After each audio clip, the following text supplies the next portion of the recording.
ये मुझे नहीं लगता कि आप आ करके या कहना कि मेरी लड़ाई है। अब आप भाई हो, आप जानो क्या लड़ाई है आपकी, लेकिन ये सही नहीं है। रावण ने भी तो शिव की पूजा की ही न थी, और दुर्योधन भी तो कृष्ण से आशीर्वाद मांगने गए थे ना।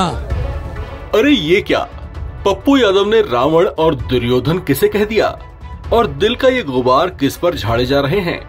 गुरुवार को पप्पू यादव ने पूर्णिया सीट से अपना नामांकन दाखिल कर दिया, लेकिन खेला तो ये हो गया कि कांग्रेस पार्टी से होते हुए भी उन्हें इस सीट से निर्दलीय नामांकन भरना पड़ा। इस सीट से वे अब अपने जीजा लालू यादव की पार्टी से उम्मीदवार बनाई गई बीमा भारती को टक्कर देंगे। हालांकि इस सीट से आरजेडी के लिए चैलेंजर बनने के बावजूद उन्होंने रावण और दुर्योधन का जिक्र करते हुए लालू यादव के लिए कुछ ऐसी बातें कही जो सुनकर आप भी चौंक जाएंगे। सिर्फ इतना फिर कहूंगा, नफरत की राजनीति छोड़ देनी चाहिए तेजस्वी जी। मोहब्बत भी कर लेते बगल में जाके अपने इंडिया गठबंधन से, आप आए तो बगल में मोहब्बत में क्या दिक्कत थी। और राजनीति में कोई दुश्मनी नहीं होती है, हम दोनों लोग मिल करके चलें। हम इतना ही कहेंगे, हम दोनों का सपना कोसी सीमांचल का विकास होना चाहिए। हम दोनों का सपना हर परिवार की इकोनॉमी होनी चाहिए, हर आने वाले युवाओं के लिए उसकी खुशी होनी चाहिए।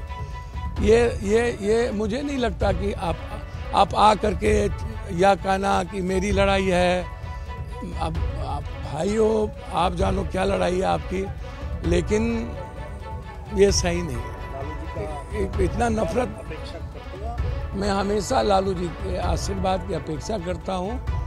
रावण ने भी तो शिव की पूजा की ही न थी, और दुर्योधन भी तो कृष्ण से आशीर्वाद मांगने गए थे ना।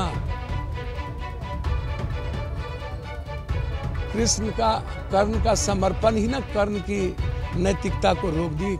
समर्पण में कमी थी, मेरा समर्पण है, और मेरा समर्पण विचारधारा के साथ है। सर, सुबह से बहुत समर्थक आपके ऑफिस के सामने, आपके सामने जुट गए हैं, क्या लगता है कि लोगों का समर्थन सर जो है? मैं तो जानता ही नहीं हूँ।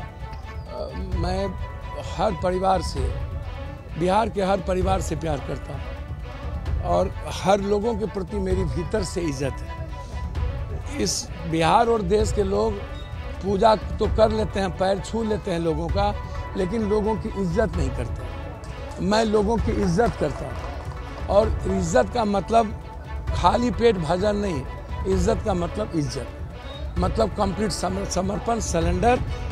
अब मेरा आग्रह है कि देश की जनता का आशीर्वाद हमें प्राप्त हो, मैं इतना ही जानता हूँ।